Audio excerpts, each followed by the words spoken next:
Bonjour, bonsoir à tous et à toutes, chers web auditeurs, web téléspectateurs. Les synonymes ne manquent pas. Nous avons la chance de parler une belle langue très riche en vocabulaire pour préciser notre pensée. Voilà. Ne tarissons pas d'imagination. On a la chance, on a cette chance-là, au moins ça, on peut lui reconnaître aux Français. Voilà, voilà.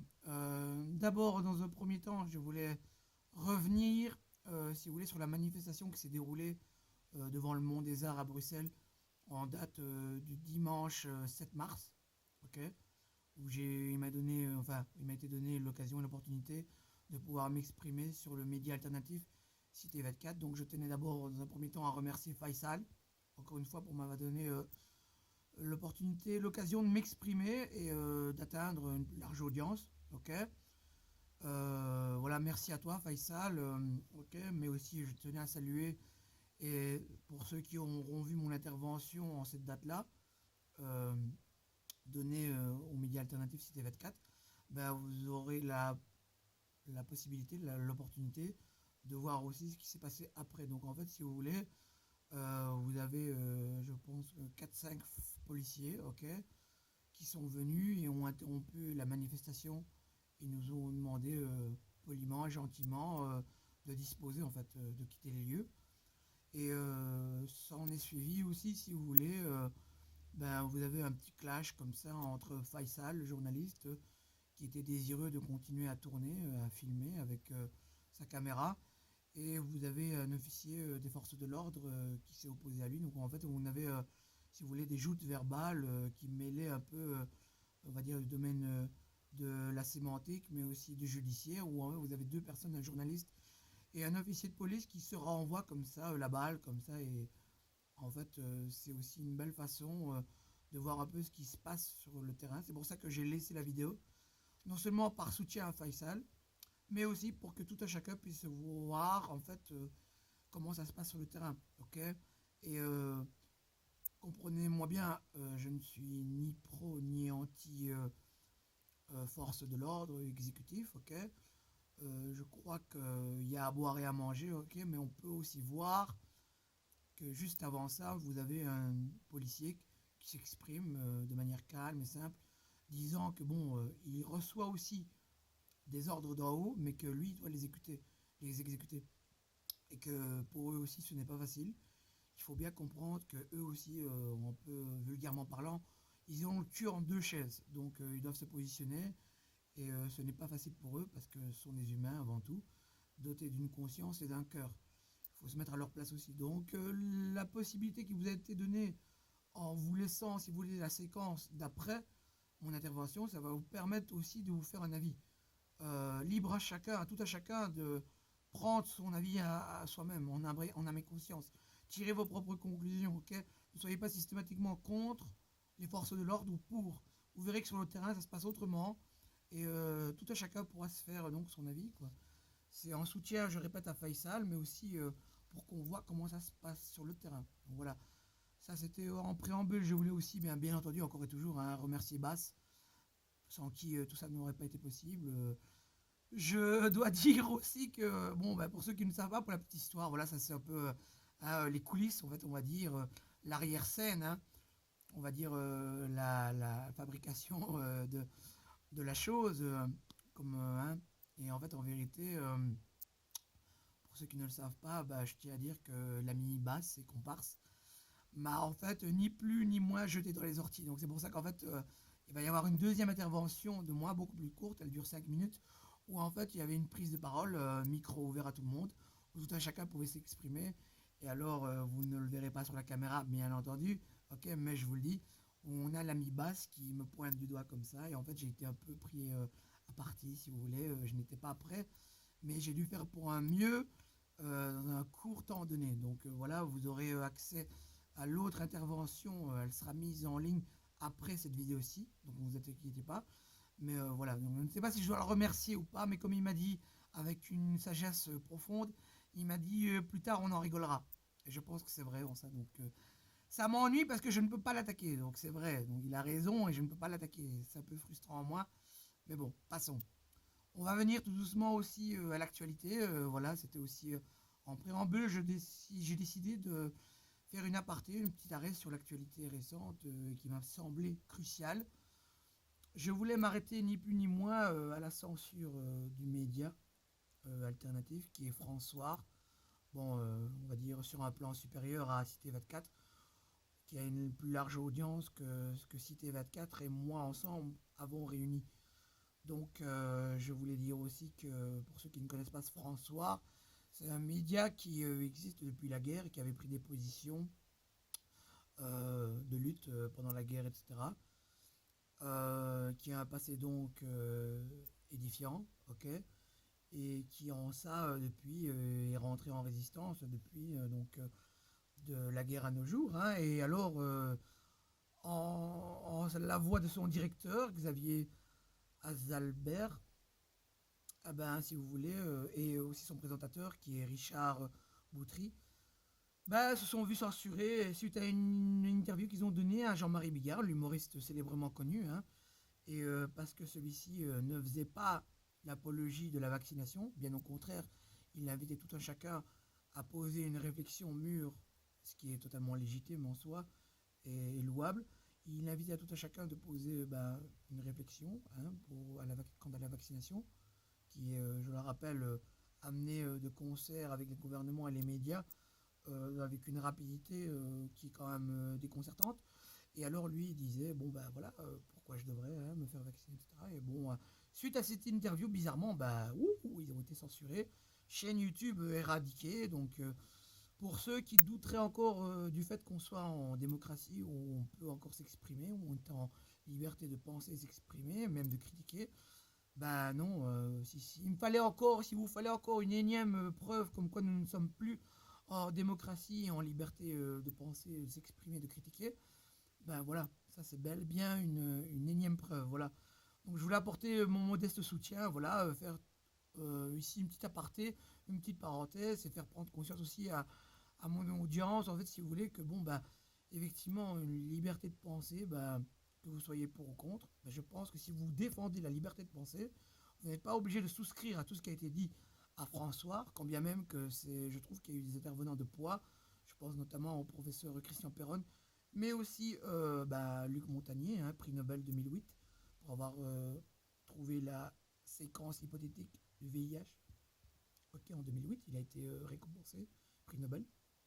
Et donc, il y a eu des interventions de poids, hein, des personnes en fait qui ne se sont pas exprimées dans d'autres médias, mais qui ont choisi ce média pour s'exprimer. Donc, si ces personnes-là ont choisi un média, ce média-là pour s'exprimer et pas un autre, voilà, ça laisse à réflexion, hein. Donc, tout un chacun va pouvoir réfléchir sur la question. Je pense aussi, quand je dis ces mots, au professeur Jean-Bernard Fourtillan qui, si vous voulez, dès être sorti, après être sorti de son incarcération forcée, la première interview qu'il a donnée, c'est à François. Donc soutien à François en espérant que ils vont revenir sur le devant de la scène, parce que nous avons besoin pour la démocratie, la liberté de penser et la liberté de s'exprimer, nous avons besoin d'avis contraires. On n'a pas besoin tout le temps, si vous voulez, de hurler au loup. On n'a pas tout le temps besoin de penser avec la doxa, l'intelligentsia et la bien-pensance dominante. Voilà, nous, on n'a pas besoin de ça. On a besoin aussi des voix dissonantes, des voix divergentes et dissidentes. On a besoin de ça. C'est pour, on va dire, garder une salubrité intellectuelle. Et voilà, psychologique et tout ça, et tout ça, et tout ça. Donc voilà, ça c'était pour l'introduction. Bon, elle fait 9 minutes, c'est ce qui est... Voilà, sinon, toujours la même chose, hein. On reprend les mêmes recettes, voilà, on refait une même sauce, enfin, voilà. Changement de bonnet, hein, ceux qui sont abonnés savent. Nouvelle vidéo, nouveau bonnet qui se marie bien avec mon blouson, je dois le dire. Ouais, voilà, on y va, hein. On va commencer tout doucement.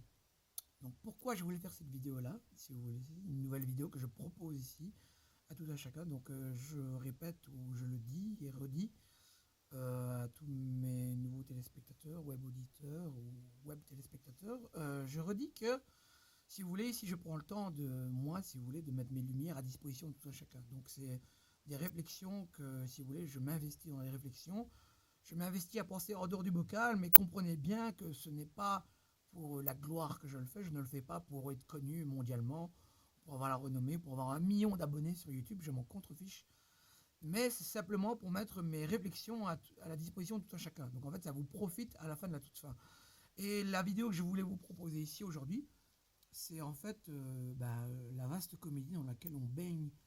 Et je voulais en fait, si vous voulez, ici mettre en évidence le fait que est-ce que l'existence, si vous voulez, est-ce que la vie, comme on la connaît, est-ce que tout ce qu'on vit depuis notre naissance, et même bien avant ça, bien avant nous, est-ce que tout ça n'est pas le résultat d'un grand théâtre, d'un grand sketch, en fait, de grande mise en scène, si vous voulez. Et on est en droit de se poser. Et je ne me poserai pas la question, si vous voulez, si tout était parfait. Donc si tout est allé dans mon sens et tout était comme dans le meilleur des mondes, etc., baigné de bonheur et de bien-être, ou mon indice de bien-être serait à son paroxysme, je ne me poserai pas la question. Or, là, c'est tout le contraire, etc. Je dois me poser la question. Voilà. Pour encore gagner pour garder une salubrité psychologique. Ok. Et me dois, en fait, c'est, si vous voulez, pour garder une bonne santé morale, une bonne santé même psychologique, intellectuelle, vous devez vous poser les bonnes questions. Ok. C'était un concept de la Grèce antique où, si vous voulez, pour garder une bonne stabilité, vous deviez vous poser les bonnes questions. Et je pense que en ces temps troubles, où en fait tout le monde chavire, parce qu'effectivement on essaye de vous faire chavirer, c'est des facettes du Rubik's Cube. On essaye aussi de vous avoir au finish, vous avoir à l'usure psychologique, ok. Il est important de garder une bonne salubrité psychologique, etc. Et pour cela garder, je pense qu'il faut se poser les bonnes questions. Voilà. Et donc effectivement, si tout se passerait mieux que ça, je m'en poserais moins. Mais vu que tout va vraiment à la ramasse, je dois me poser les questions. Voilà. Et on va commencer fort par un grand sujet, par la démocratie. La démocratie, rien qu'en soi, si vous voulez, c'est déjà un sketch monumental. Pourquoi? Parce qu'en fait, on vous dit, ok, on vous dit que vous êtes libre, ok. En fait, j'ai envie de dire un de mes adages les plus préférés. N'y a-t-il pas meilleur esclave que celui qui se croit libre? Ok. Donc en fait, on vous fait miroiter comme quoi en fait vous serez en démocratie où vous avez la liberté de tout faire, ok. Mais quand en fait vous prenez la Constitution qui normalement est censée articuler toutes nos libertés, si vous lisez correctement la Constitution, que ce soit la Constitution française, belge, suisse ou n'importe quelle constitution francophone, ok, vous allez lire correctement la Constitution et vous allez voir en fait qu'elle nous destitue de notre pouvoir, de notre souveraineté. Pour ces questions-là, je vous renverrai à Étienne Chouard, ok, qui a bien étudié ces questions-là. J'ai vu pas mal de conférences de lui. Et on peut même aller plus loin dans une autre conférence qui m'a été donnée par un contact à moi, je pense notamment à Ray. Ray, si tu écoutes cette vidéo, c'est délicat, ça l'est pour toi. Voilà. Elle m'avait gentiment, si vous voulez, fait tourner une vidéo dans laquelle, si vous voulez, on parlait du nom. Alors le nom, apparemment, quand ce serait en majuscule, quand vous recevriez hypothétiquement un courriel émanant du pouvoir ou alors des instances judiciaires, etc., et que vous devez passer par exemple devant un tribunal, vous avez souvent, si vous voulez, votre nom en toutes lettres, en lettres majuscules. Cette cette personne en fait, est une autre personne, n'est pas votre personne. Mais si, pour caricaturer, pour simplifier un peu, pour le vulgariser, ce serait en fait une autre personne, et cette personne-là, ce serait une personne, si vous voulez, un peu, on va dire, pas physique, faite de chair ou quoi, mais plutôt une personne morale, un peu, comme une entreprise morale. Vous avez la personne qui la représente, ok, son directeur ou celui qui est aux commandes, etc., les actionnaires, et vous avez la personne morale, la personne qui représente la société. Donc vous avez deux personnes. Mais c'est pareil en fait, si vous voulez, pour le citoyen. Vous avez la personne qui vit, ok, Don Juan, et vous avez Don Juan en lettres majuscules, et c'est une autre personne en fait. Et cette personne-là, en fait, quand vous êtes cité en lettres majuscules, en fait, c'est une personne qui appartient à l'État. Nous serions la propriété des États. Donc quand vous serez cité comme ça en lettres majuscules, vous appartenez à l'État. Dans un carnet de naissance, quand on est en majuscule, on appartient à l'État. Et ça commence dès là, si vous voulez. Donc en fait, tout ça déjà, dès qu'on vient au monde, en fait, vous mettez, si vous voulez, les pieds dans ce monde et tout déjà est établi. Les règles, les lois sont établies pour qu'on soit destitué de tout ça. Bien comprendre qu'on ne s'est pas approprié notre propre souveraineté et on a laissé le malin, encore une fois, rédiger la Constitution pour nous en nous faisant croire que c'est dans notre intérêt, mais c'est tout le contraire. Voilà. Ça, je voulais commencer par ça. Je voulais aussi couler, transiter. Je voulais aussi venir à l'économie. L'économie, en fait, aussi est une vaste fumisterie. Pourquoi? Déjà parce que si vous voulez, quand vous créez, par exemple, si vous allez demander un prêt à votre banque, quand votre banquier, vous prête de l'argent, il ne fait ni plus ni moins, si vous voulez, une opération comptable, purement comptable. Il trace, si vous voulez prendre une feuille, il trace une ligne au milieu et il fait crédit-débit. Crédit, la banque, débit, le débiteur en question qui demande le crédit. Et en fait, si vous voulez, il vous crée un crédit, il vous crée un prêt d'argent qui ne réside sur aucune richesse, aucune monnaie, qui ne repose en fait sur aucune somme, aucun fonds, aucun capital. Et il la crée, effectivement, mais c'est vous en fait qui allez, si vous voulez, la payer et la rembourser avec du vrai argent. Lui, en fait, une fois que vous l'avez payé et remboursé, il la détruit et il se refait sur, si vous voulez, les intérêts de l'emprunt. Donc, il vous fait croire à tout un bazar, etc. Ok. Mais en fait, en vérité, c'est vous, et ni plus ni moins, qui concédez à payer votre crédit et à rembourser ses intérêts. Donc, en fait, c'est une opération du malin qui se fait de l'argent sur les intérêts de l'emprunt, en vous faisant croire qu'en fait, il a l'argent au préalable. Donc là même, c'est un sketch, en fait. Là, déjà, on a un sketch monumental, une aberration sans nom ni fond. Et pour ceux qui ne connaissent pas, qui ne comprennent pas un minimum l'économie, effectivement, on se dit, le gars, il est bien habillé, ouais, waouh, il a un établissement, c'est renommé, hein, BNP Paribas, je sais pas moi, le Crédit Lyonnais, ce que vous voulez. Et en fait, on se dit, ouais, ça doit être du sérieux, mais en fait, non, c'est du bidon. C'est du bidon. C'est comme, en fait, si vous voulez, la monnaie, c'est une convention. La monnaie, c'est une convention, c'est un contrat de confiance entre deux personnes. C'est parce que, si vous voulez, suite à une telle somme, ou un billet, ou une pièce, vous allez en fait échanger un bien ou un service. Ok? Mais ce bien et ce service rendu en échange de ce billet ou cette monnaie, si vous voulez, la valeur qu'elle a ne repose que sur une croyance. À partir du moment où on ne connaît pas l'économie, on ne sait pas comment ça fonctionne, effectivement, on croit que c'est établi. En fait, non. À partir du moment où il y aura un jour une personne qui vous dira on est dans une époque de crise, ton café ne vaut plus 4 euros, mais en vaut par exemple 8, on appelle ça une inflation x2, une double inflation, donc si vous voulez, comme un peu s'est passé en République de Weimar. En République de Weimar, si vous voulez, en Allemagne, en 1929, et d'ailleurs à mon avis c'est le cœur nucléaire de la Deuxième Guerre mondiale, si vous me posez la question, il s'est passé qu'effectivement le taux, le prix, doublait de jour en jour. Donc en fait c'est après, vous allez chercher votre simple café, votre simple pain, vous allez chercher avec une boîte de billets, parce que les prix augmentaient, si vous voulez, de jour en jour.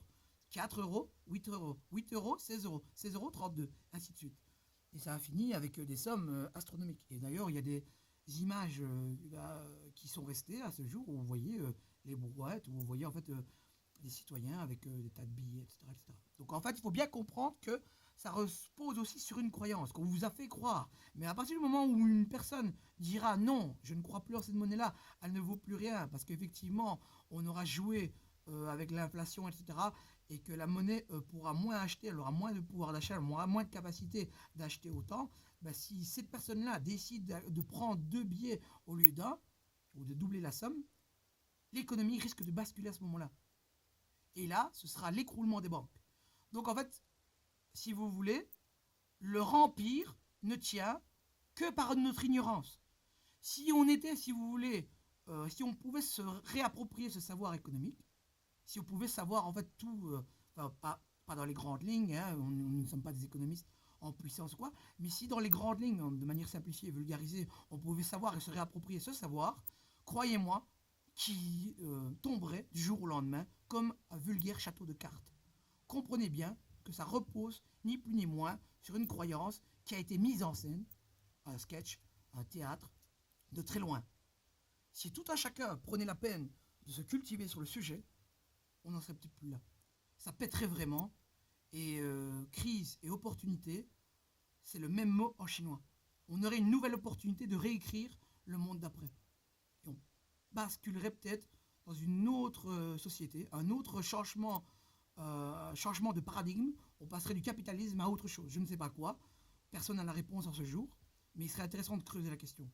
Parce que vraiment, on est en train de de tomber dans une époque sans précédent.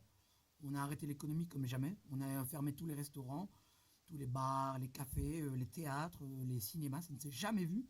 Comprenez bien que on va devoir payer l'addition à un moment donné. Et je pense, moi, si vous me posez la question, on va cracher du sang par tous les pores de la peau. Par tous les pores de la peau. Voilà, je poursuis. Ça m'a amené cette vidéo, si vous voulez, c'était aussi quelque chose que j'avais depuis longtemps, mais ça a été proposé par une vidéo qui m'a été proposée par l'ami Bass. L'ami Bass, si vous voulez, m'a fait tourner une vidéo et ça traite d'une théorie qui s'appelle le récentisme. Alors le récentisme, c'est quoi? Ça part du postulat, de la présupposition, si vous voulez, que tout ce qu'on nous a raconté dans l'histoire, en fait, n'est pas plausible. En fait. Parce qu'effectivement, il y a beaucoup de, on va dire, de questions qui sont restées sans réponse. Et on est en droit de se poser la question, est-ce que c'est bien comme ça qu'on nous l'a posé? Alors, je ne vais peut-être pas aller aussi loin, je ne suis pas un adhérent de cette théorie-là, mais je pense que de toute façon, sans aller trop loin dans l'adhésion de cette théorie, je crois qu'effectivement, pour garder une bonne salubrité d'esprit psychologique, on doit se poser toutes les questions. Okay, et moi, je n'irai peut-être pas aussi loin que le documentaire qui m'a été proposé le propose. Je dirais plus dans on va dire une époque plus contemporaine. On peut déjà se poser la question sur rien que sur les épidémies. On va se poser la question sur les épidémies. Alors là ici j'ai quelques notes. Je vais m'excuser auprès de mon audience et de mes web auditeurs que effectivement je regarde un peu ici mes notes personnelles. Ok.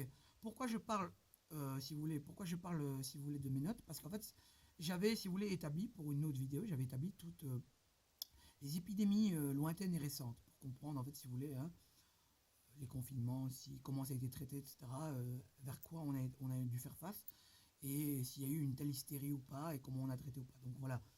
Et dans mes notes, si vous voulez, si on prend, si vous voulez, une époque plus ou moins récente, on a, dans les années 80, le sida, ok, avec près de 40 ans de recul maintenant, c'était en 80, dans les années 80, on sait que c'était une vaste fumisterie. On sait que ça a été monté de toutes pièces. Et comme l'ami Colucci l'a dit en son temps, le sida ne s'attrape que par les journaux. Si on fait une mise à jour de cette maxime, qui est tout à fait pour moi brillante, le coronavirus ne s'attrape que par les écrans. Comprenez-le bien. Donc déjà ça c'est un sketch. Ok, pour garder une salubrité d'esprit, disais-je tout à l'heure, on doit se poser la question. On est en droit de se poser la question, comment ça se fait que depuis les années 80 à nos jours, il y a eu le sida, H1N1, grippe aviaire, second H1N1, on a eu l'Ebola, on a eu le coronavirus, on a eu le premier, le MERS-CoV, on a eu le SARS-CoV-2 après. Donc, vous voyez quand même que sur 40 ans, il y a eu beaucoup plus d'épidémies en l'espace de 40 ans qu'à l'échelle des temps et de l'histoire, en fait. On est en droit de se poser la question, quelque part, est-ce que ça n'a pas été voulu? Est-ce que là encore, il n'y a pas un sketch? La question est posée. Poser la question, c'est y répondre. Et je pense, si vous me posez à moi la question, je pense que ça a été voulu. On va pas se mentir. Les complots n'appartiennent pas qu'au passé. Il serait hypocrite et je veux dire quand même naïf, crédule de penser que tous les complots n'appartiennent qu'au passé. Pourquoi n'appartiendraient qu'au passé? Quand on voit le traitement qui nous a été livré en l'an 2020 pour la dite crise du Covid-19 en l'an 2020 et maintenant en l'an 2021, quand on voit la façon dont ça a été géré, on a en droit de se poser des questions si on ne s'est pas foutu de notre gueule. Et on s'est foutu de notre gueule. Pleinement, en plein. En plein. Voilà. Je vais aussi poursuivre. Bon, on va poursuivre parce qu'il y a pas mal de points et je pense que je n'ai peut-être pas assez de batterie. On verra comment ça va se tourner. On peut aller aussi loin. Je parlais tout à l'heure de toutes ces épidémies et maladies qui nous ont touchés. Mais on peut aller un peu plus loin aussi avec la grippe espagnole. Rien que la grippe espagnole, si vous vous posez la question, vous verrez en fait, et ça je vous conseille d'aller voir l'interview d'Hold-Up d'Edouard Broussaillant, okay, l'interview numéro 9, et il le dit lui-même, je l'avais dit moi dans une vidéo qui était parue une semaine avant, et je disais qu'effectivement, ce n'est pas non pas une grippe espagnole qui, si vous voulez, a tué plein de morts, c'était en fait un surdosage des médicaments, des aspirines qu'on leur donnait en surdosage, et c'est ça qui les a tués en fait. C'était en fait, si vous voulez, des aspirines qui sont issues de la pétrochimie. La pétrochimie, si vous voulez, c'est de l'art de faire des médicaments à travers des pétroles. Bon nombre des médicaments sont faits comme ça, à travers le pétrole. Mais là, si vous voulez, c'était vu qu'il y avait les Rockefeller qui avaient beaucoup de pétrole, bah, ils se sont permis de faire beaucoup d'aspirine. Et ils voulaient voir justement s'ils pouvaient traiter. Mais en fait, malheureusement, on a maquillé la chose pour vous faire croire que c'était une grippe espagnole. Parce que si on vous aurait dit, bah, en fait non, c'est un surdosage des aspirines qui les a tués, bah, vous n'aurez plus confiance en Big Pharma et tous ces vaccins et tous ces médicaments. Et en fait, on a maquillé la chose et on vous a dit, on vous a raconté encore une salade en fait. Une belle salade. Une belle salade. Donc là, il m'a semblé important de le dire. Donc voilà. Je poursuis. Pourquoi j'en ai venu, je vais explorer un peu d'autres aspects, ce qui me semble quand même intéressant. Je vais vous parler un peu de Michel Galabru. Pourquoi? Parce que là aussi, si vous voulez, je veux dire, il ne faut pas aller au niveau des États, des médias, des gouvernements, des politiciens. On va un peu se vérifier nous-mêmes, on va un peu se faire un check à nous-mêmes et voir un peu comment on fonctionne, se poser un peu des questions sur nous-mêmes. Et il disait, Michel Galabru, et je pense que c'est assez juste, que malgré nous, nous sommes, si vous voulez, tous des acteurs. Ok? Pourquoi nous sommes tous des acteurs? Parce que nous ne sommes pas le même avec nos parents, avec notre petit ami, avec notre boss, hein, notre patron, avec nos amis et notre petit frère, notre petite soeur, notre grand frère, notre grande soeur. Donc ce que je veux dire, c'est que ici, si vous voulez, malgré nous, tout à chacun, si vous voulez, je pense que, et il y a beaucoup de vrai dans ça, nous sommes tous acteurs en fait. Que nous ne le voulions pas, nous donnons de l'eau au moulin du grand théâtre. Rien que ça en fait, si vous voulez. Et il disait aussi, ce qui est tout à fait juste en soi, je pense, je vais faire une petite aparté quand même, parce que ça a fait l'objet d'une discussion avec le chat, il se reconnaîtra dans cette vidéo, et alors il disait que chaque fois nous sommes changeants. Je pense, à contrariori de ce qu'il avait dit, qu'on a une base commune, si vous voulez. Je suis d'accord que nous sommes changeants, mais il y a quand même une base commune. Si on venait à changer du tout au tout, ben nous serions ni plus ni moins, si vous voulez, des lunatiques frénésiques. Donc je pense pas que nous sommes à ce point-là fous. Je pense qu'on a une part de folie, oui, mais au point de changer de chaque interlocuteur, bon, il y a quand même une base commune, hein, voilà. Et Michel Galabru disait que c'est quand même dommage parce qu'on va mourir sans jamais se connaître. Et je crois qu'il y a un peu de vrai parce que si vous voulez, moi, si je dois parler pour moi à titre personnel, j'ai côtoyé beaucoup de membres de ma famille. On est une grande famille quand même, hein, bon, vous savez ce que c'est. Hein. Mais je veux dire, dans toute ma famille, je suis persuadé que bon, bah, les 8 dixièmes, si pas les 9 dixièmes, ne me connaissent absolument pas. Donc, si vous voulez, on va côtoyer les gens tout au long de notre vie et on va chaque fois, si vous voulez, jamais mettre notre vrai nous, notre vrai soi en avant. On va toujours le cacher.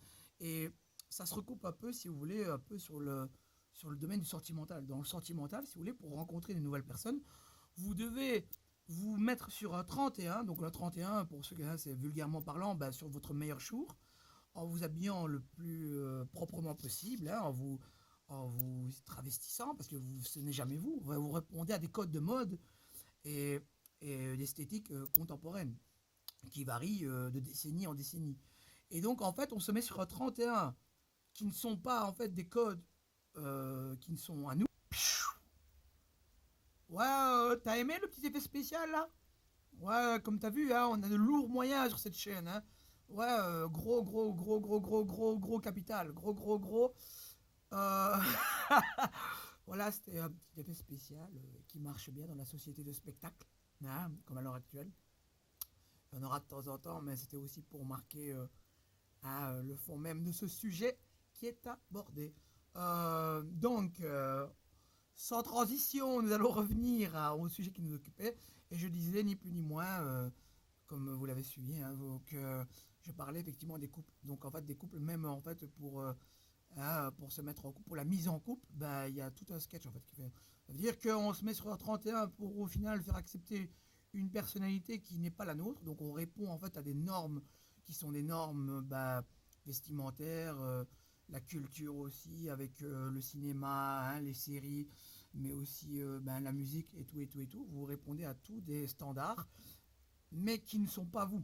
En fait, ces standards-là sont en fait le reflet d'une époque, les modes, etc. Donc, on voit bien dans les modes vestimentaires, bah, dans les années, on va dire 1900, bah, au début du XXe siècle, vous avez une certaine mode vestimentaire, etc. Bah, plus vous avancez, plus elle vient se moderniser, etc. Avec les influences américaines et tout et tout. Mais tout ça pour dire le fond du fond, c'est qu'au final, vous adhérez à tous des standards comme ça. Ce n'est jamais vous, en fait. Ok, vous vous mettez, en fait, vous travestissez votre personne pour vous faire accepter. Et c'est ça, en fait, le paradoxe. Et en fait, c'est tellement vrai qu'on en arrive, en fait, si vous voulez, en 2020, en l'an 2020, on vous confine en couple et vous vous rendez compte qu'effectivement, ben, l'un comme l'autre, ben, vous n'êtes pas fait pour aller ensemble. Et après, on a cette phrase qui vient, qui surgit et qui survient, qui dit, ben, oh ben chérie, je te connaissais pas comme ça. Ben faux, ce n'est pas ça. C'est pas que tu ne la connaissais pas ou le connaissais pas comme ça, c'est que tu ne le connaissais pas tout court. Donc voilà, on va tous mourir sans doute sans jamais réellement se connaître. Le fin fond de la personne, qu'est-ce qu'on aime vraiment, ce qui nous met du baume au cœur quand on se réveille, nos passions, ce que je veux dire, nos projets de vie, etc. Quelles sont nos préférences, les couleurs qu'on aime, quelle est notre couleur préférée, quels sont nos plats préférés, etc., etc., etc., etc., etc. Vous aurez compris que là aussi, il est question d'un sketch monumental et sans nom ni fond. Ok, donc là aussi, ça me porte matière à réflexion. Et comme le légendaire Tupac Amaru Shakur, le rappeur que tout le monde connaît, qui est mort en 1996, il avait dit, lui, en américain, entouré de beaucoup, connu de peu. Et c'est totalement ça. Donc, ça met en évidence un paradoxe qui, pour moi, est assez risible. C'est qu'en fait, on met sur un piédestal des stars, etc. Je veux dire, que voilà, surmédiatisées, alors qu'on ne les connaît jamais vraiment dans l'intimité. Alors parce qu'elles jouent un rôle, parce qu'elles savent se montrer, qu'elles ont une certaine prestance, présence, un certain charisme, etc. Ah ben, on s'écrase devant elles. Bon, la première chose que j'ai envie de dire, ne pas confondre surmédiatisation d'une personne avec le prestige qu'on a accompli derrière. Ok, donc il ne faut pas vraiment confondre. Vous avez des personnes, bon bah, au XXe siècle, qui ont réellement accompli des choses. Et il était légitime, alors si vous voulez, bon, bah, d'avoir une certaine déferlance envers elles, ok. Et vous avez des personnes qui n'ont rien fait, qui ont été surmédiatisées. Je pense notamment à Nabila, qui a fait allô quoi. Et rien qu'avec allô quoi, parce que l'autre elle est refaite de haut en bas, etc. Et qu'effectivement, ben, elle met en érection pas mal de zizi sauvages masculins. Ah ben, elle, en fait, si vous voulez, elle a gagné en notoriété et en popularité. Donc, selon moi, de un, il ne faudrait pas confondre surmédiatisation avec le prestige. Il faut savoir que quelqu'un doit accomplir quelque chose vraiment, on va dire, de l'ordre du transcendant avant vraiment de lui remettre des lauriers, etc. Et peut-être avoir une déferlance envers lui. Ok, c'est la première chose. Et la seconde chose que j'ai envie de dire, je pense que quand on s'écrase un peu trop, c'est vraiment ça le verbe en fait, hein, c'est s'écraser devant une telle personne, que ce soit dans le prestige ou pas, dans la surmédiatisation. Je pense que c'est un peu comme moi, je l'appelle ici, on va dire dans mes notes, ben voilà, je reprends mes notes vite fait, le misérabilisme de l'incapacité ou de l'impuissance. En fait, c'est comme si vous lui diriez en fait indirectement, ben, je ne suis pas capable de le faire, je ne suis pas capable d'arriver à là. Donc en fait, quelque part, ça nous destitue d'une capacité et ça nous écrase et quelque part, on est un peu, on va dire, d'un point de vue charismatique, ben on se met en dessous de la personne, quoi. Et c'est pas ce qu'il faut, quoi. Je pense que c'est tout le contraire. Dans un premier temps, il faut se dire que tout un chacun est capable d'accomplir d'énormes choses. Et même aussi, maintenant, on voit bien avec l'avènement d'Internet, tout un chacun est capable de devenir populaire, de gagner des lauriers, etc., dans un tel domaine où vous excellez, où vous êtes bon. Et comme on va dire, le dicton américain le dit, do what you do best. Fais ce que tu fais de mieux. Et c'est ça, en fait. Et ça l'a porté tout à chacun. Je pense notamment à un contact à moi, de longue date, etc. Je passe le bonjour, je ne citerai pas son nom par souci de confidentialité, mais elle excelle dans tout ce qui est pâtisserie et petite préparation. Donc, cette personne-là, je lui dis, va de l'avant, fais-en ta passion, et tu verras que de la passion naît les meilleurs éléments. Donc ne nous destituons pas d'une capacité qu'on est en capacité de faire sans le savoir. Ayons confiance en nous, ayons confiance en ce qu'on est capable de faire. Et rompons, si vous voulez, les chaînes du théâtre, on va dire de la mise en scène, du sketch.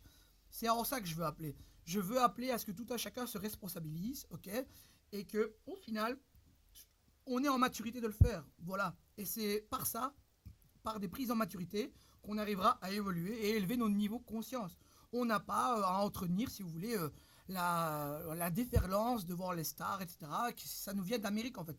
On n'a pas à s'écraser devant qui que ce soit, si vous voulez. Tout un chacun maintenant a accès au savoir, à portée de pouce, je le répète, etc. Vous avez la possibilité de vous instruire, ne vous destituez pas d'une capacité que vous êtes, vous, capable de le faire sans même le savoir. Vous êtes en capacité de le faire. Ayez confiance en vous. C'est ça aussi mon message aujourd'hui. Ayez confiance en vous. Voilà, on va poursuivre, etc. Euh, le prochain point aussi, je voulais aussi, effectivement, hein, quand on parle de démocratie, d'économie, etc., on passe nécessairement par la politique. Mais la politique, comme je le dis moi, ici dans cette vidéo, n'est-ce pas aussi l'art de mieux ou bien s'habiller pour mieux vendre sa merde, quelque part. Donc en fait, vous êtes là, vous êtes tout va bien, je suis bien. Et puis vous arrivez avec des bons mots et des belles phrases, un beau phrasé, une belle sémantique. Non, vous savez, non, ce n'est pas comme ça que ça s'est fait. Non, non, non, non. Et alors, parce que vous êtes bien de votre personne, et parce qu'effectivement, encore une fois, on s'écrase trop devant des personnes, et parce qu'elles sont bien habillées, et parce qu'elles ont un bon phrasé, quelque part, on leur attribue le bon Dieu sans confession. Là aussi, il y a quelque chose à remettre en doute, à remettre en question. Parce qu'effectivement, ce n'est pas, on l'a bien vu dans la gestion de la dite crise du Covid-19 en l'an 2020, ces personnes-là ne sont pas dignes qu'on leur remette des lauriers, qu'on leur remette des remerciements ou toutes sortes de bons sentiments. Je pense que c'est tout le contraire. On est en droit d'attendre beaucoup plus d'eux et déjà une bonne gestion, mais aussi des améliorations, des augmentations aussi et un meilleur train de vie, un meilleur niveau de vie pour augmenter notre indice de bien-être au final des finales. Donc ces personnes-là, selon moi, ils peuvent franchement aller se faire foutre, tous autant qu'ils sont. Et c'est pour ça que je dis, il ne faut pas s'écraser devant eux. Quand on voit comment ils ont géré la crise, ce n'est même pas de la gestion, je pense que le gouvernement, les États, se portaient mieux quand il n'y avait pas de gouvernement. Je pense notamment en Belgique. En Belgique, vous aviez toute une période où vous n'aviez pas de gouvernement. Et je pense que la non-gestion de la crise, comme elle a été orchestrée, ou pas de gouvernement, à choisir, je préférerais pas de gouvernement. Au moins, s'il n'y avait pas eu de gouvernement, on aurait de nous-mêmes pas confinés, on aurait réouvert tous les restaurants, on aurait gardé tous les restaurants ouverts, les bars, les cafés, les théâtres, les cinémas, ok. Et on n'aurait pas, on se serait pas remis à un consensus gouvernemental qui est loin du consensus scientifique et qui est loin d'avoir fait ses preuves. L'épidémiologiste de renommée mondiale, Johan Idis, il a remis ses conclusions. On a du recul, un an après, toutes les mesures qui ont été prises, à savoir confinement et les masques, etc., les couvre-feux, tout ça ne sert à rien. Il n'y a qu'une chose qui a servi à quelque chose, réellement, c'est, si vous voulez, se laver les mains au gel hydroalcoolique. Alors, encore une fois, pas trop parce que ça tue votre microfilm qui est sur vos mains et qui vous protège des bactéries, ok.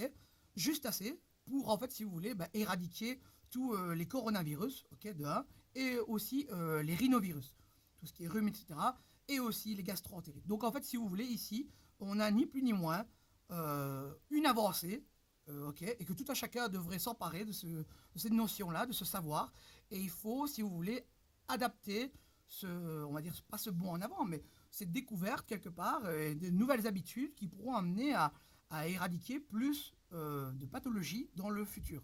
Donc, retenons de nos erreurs passées, ok, sans avoir à s'en remettre à des gouvernements qui ont mal géré la chose.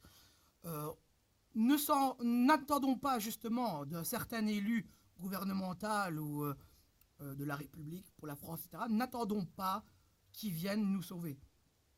Quand je vois comment on a été géré, et quand je vois même comment les élections américaines ont été gérées par les GAFAM, et notamment par Google, qui a clairement influencé l'opinion populaire, okay, je vois ni plus ni moins, moi si vous me posez la question, je pense qu'on n'a plus besoin d'eux. On n'a plus besoin d'eux, on n'a plus besoin de s'en remettre à eux, on n'a plus besoin de s'écraser devant eux. Il est temps, j'appelle ici, non, clairement, j'appelle ici à l'anarchisme. j'appelle au pouvoir par le peuple, pour le peuple, venant et émanant du peuple, sans jamais avoir besoin de qui que ce soit. Et on est assez intelligent pour réécrire la Constitution qui sera en notre faveur et à tout moment, s'il devrait y avoir des élus, ils seront révocables. Révocables, pas comme un roi qui reste là. Et si vous voulez, c'est, on va dire, hein, les restes d'un prestige passé, ok. Et encore le prestige peut-être pour interrogation parce qu'il est à remettre en ligne de cause et en question là aussi, ok. Mais je veux dire, c'est jamais ni plus ni moins qu'une coquille vide. Ce sont les restes ici des vestiges passés et d'un prestige passé. Et en fait, si vous voulez, c'est devenu un vestige vraiment.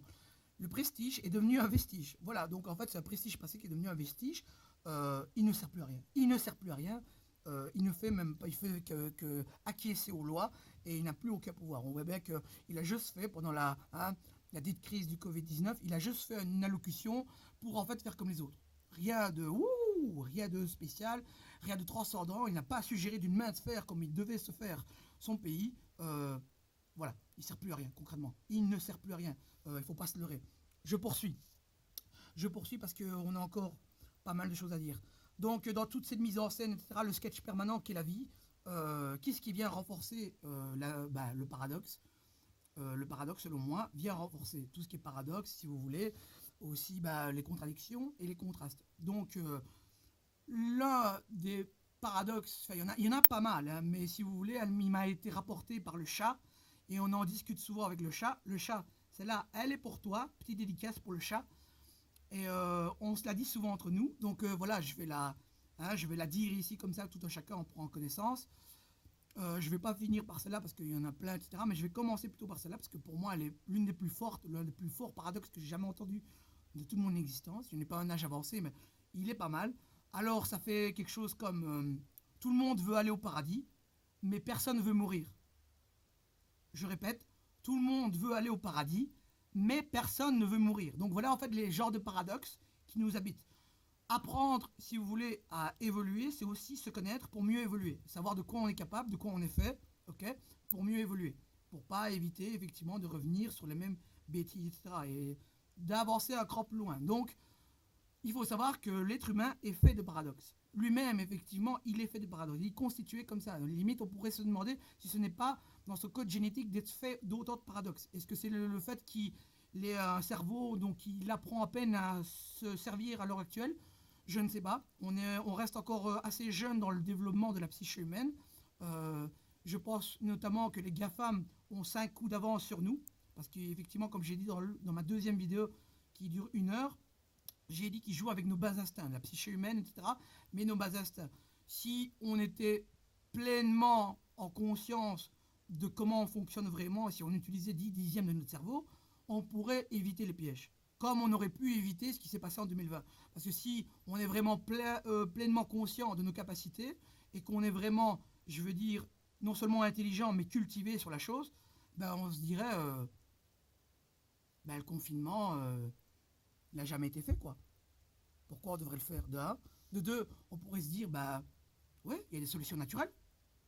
On va avoir recours à ces solutions naturelles. N'ayons pas peur. On pourrait se dire aussi, on a de tout temps vécu avec des virus.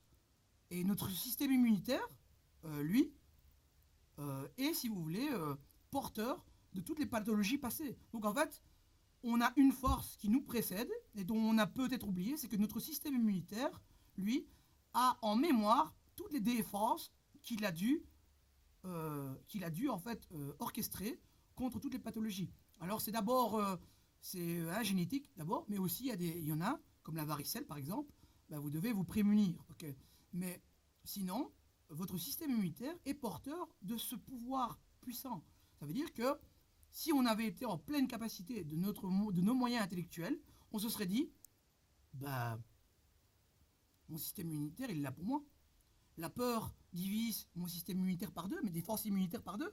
Donc, ok, il y a une pathologie, c'est nouveau, on ne va pas confiner, on va faire recours aux médicaments traditionnels, peu coûteux, hydroxychloroquine, avec l'azithromycine dans un stade précoce de la maladie, l'ivermectine, l'artémisia annua, que ce soit en boisson, en camomille ou même en plante, ok, avec la phytothérapie, il y a plein de solutions. Carence, quand on est en carence de vitamine C et D, on fait une cure de vitamine C et D avec du ZAG. euh, plein de possibilités. On se serait dit ça. Alors, on a plus eu peur parce que justement, on n'était pas en connaissance de ces solutions-là. On n'était pas en pleine capacité de notre cerveau, pleine capacité intellectuelle.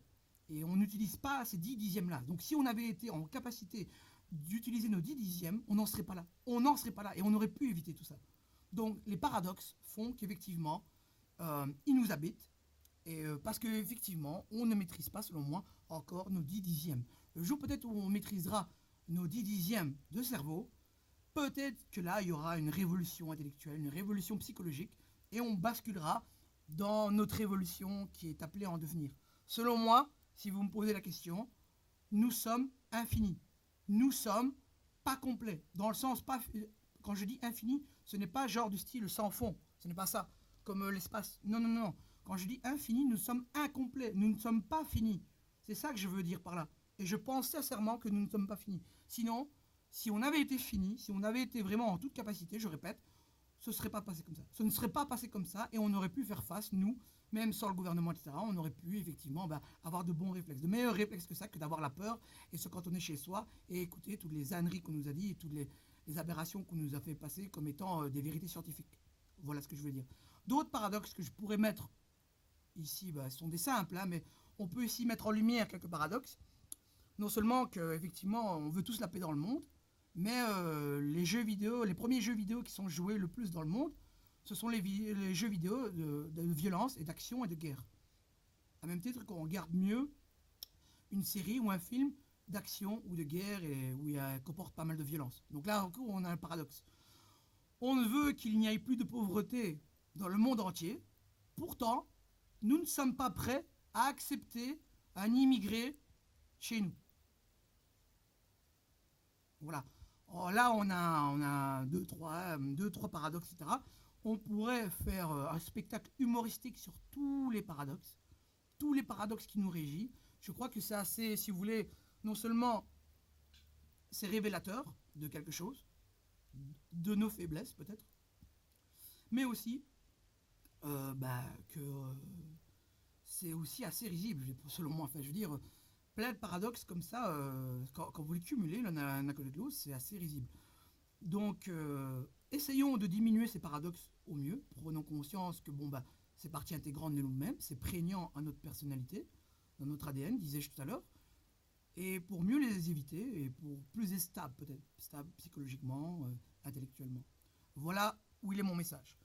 On va pas aller plus loin. J'ai un dernier, deux points encore à énoncer. Donc voilà, on va pas trop tarder parce que je sais bien que la première partie faisait déjà plus de 30 minutes. Donc voilà.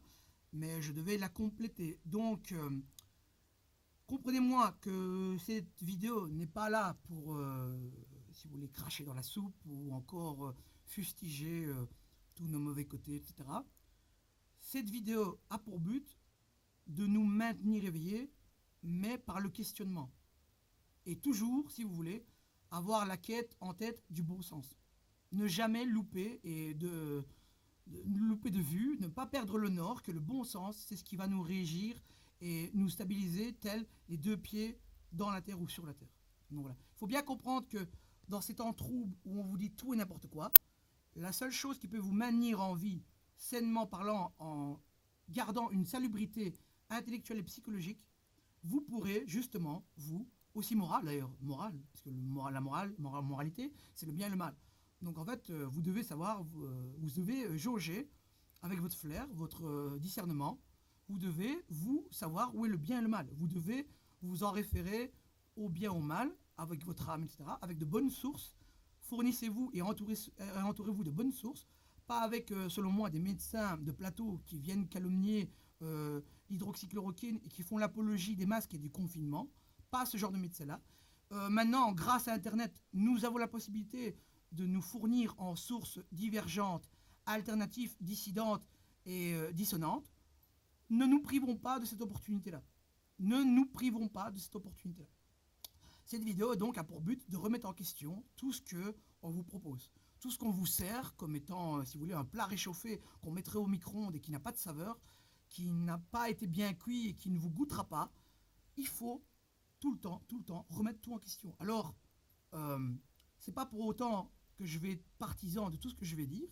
Donc, mais j'encourage quand même au récentisme. Posons-nous les bonnes questions. Il n'est pas dit qu'ils ont raison, ils n'ont pas dit qu'ils ont tort. C'est pareil pour le révisionnisme. Je n'ai pas dit qu'il faut être révisionniste. J'ai dit que il faut, quand vous regardez un documentaire, un film, une série, n'importe quoi, quand vous le regardez, et surtout plus il est complexe, plus il va être dur à emmagasiner et s'en approprier la maîtrise, vous devez le regarder une seconde fois, une troisième fois, etc., afin de s'en approprier son savoir. Donc, le révisionnisme, en fait, si vous voulez, je ne vais peut-être pas, il a peut-être, selon moi, si vous voulez, été galvanisé et mal compris. Ça a été un peu trop péjoratif, mais je pense que la démarche première du révisionnisme, à savoir de remettre en question pour vérifier la véracité de tel fait ou tel document ou telle œuvre, qu'elle soit littéraire, artistique, cinématographique, n'importe quoi, vous devez revisiter, revoir, jusqu'à quand vous l'avez sur le bout des doigts. Moi, il y a une... D'ailleurs, je fais une petite dédicace hein, ici, mais il y a une conférence sur Thinkerview, la chaîne YouTube, de George Ziegler, vice-président du Conseil consultatif au droit à l'alimentation de l'ONU. Il a dit, il a donné une très bonne interview. Pourquoi faut-il détruire le capitalisme afin de m'en approprier tout le savoir. Et d'ailleurs, il m'a grandement et hautement inspiré. D'ailleurs, je lui dois quelque part cette prise de risque de m'être lancé en tant que lanceur d'alerte. Je lui dois en partie. Je n'ai pas hésité, alors malgré qu'elle dure 2 heures, je l'ai vue plus de 6 fois. Donc ça fait 12 heures, etc. Je me le suis mis en fond, etc. durant une activité. Et afin de m'en approprier le savoir et de mieux la maîtriser parce qu'elle est fort complexe. Donc ce que je veux dire ici, n'hésitez pas à revoir, re-questionner afin de maîtriser ou de voir s'il y a un couac dans ce qu'on vous dit, etc. Et surtout si ça vient des médias dominants.